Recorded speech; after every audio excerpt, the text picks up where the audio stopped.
Cheers everyone, here's to another good year of investing. What's up everyone, my name is Joris, welcome back to my finance channel. The stock market is doing great. This week the Dow Jones hit a positive return of 20% year to date. The Nasdaq hit 25% and the Eurostoxx 50 also hovers around a net return of 22%. Investing in the stock market is a given for most investors, but some also venture in alternative investments. We'll get right to it right after you hit the like button for the YouTube algorithm. People obviously don't want to put all their eggs in one basket, especially not when investing, and they try to combine their investments with their hobbies. The most known alternative investments are classic cars, art, wine and whiskies.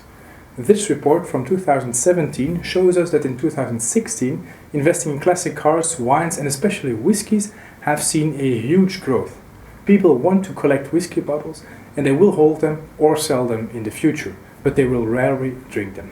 In the 10 years prior to the report, these alternative investments have also seen huge returns, where whiskies, and especially the top 100 most valuable whiskies, have seen a return of over 850% in those same 10 years.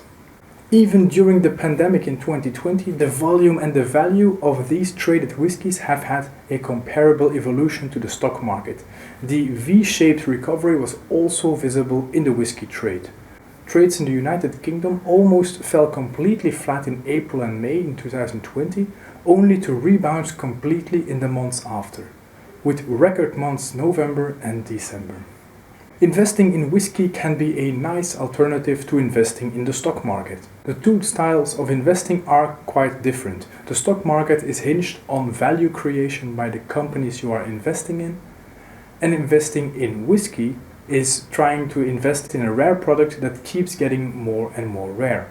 You will want to look for a good whiskey by the better and the more popular brewers.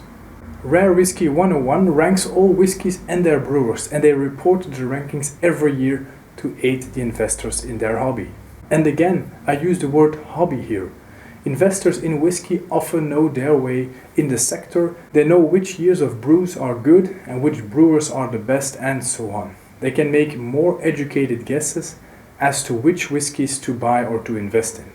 Whereas a hobbyist stock market investor will also invest in individual stocks due to personal belief and research. The whiskey investor will also invest in what he knows is good and what they trust. And the returns are not that bad either. The Japanese Icon 100 index also rose with 24% year to date, up to par with the global stock markets. But the whiskey investor will most likely not invest in the whole whiskey market. They will search for the best products on the market and the most expensive whiskies and hopefully sell them in the future for a huge return. Excluding 2020, in the last few years, more and more whiskey bottles were sold for more than £10,000 per bottle. That's around 11,700 euros per bottle. People are searching for the golden investment, and they can be found.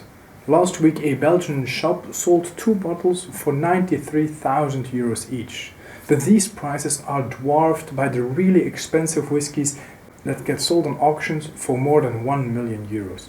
If you like whiskies and enjoy researching them, why not make your hobby a worthwhile investment? Go out and look for the best whiskies and hope that one day you will find a bottle that turns out to be worth its weight in gold. And if your find turns out to be worthless, then just enjoy the drink.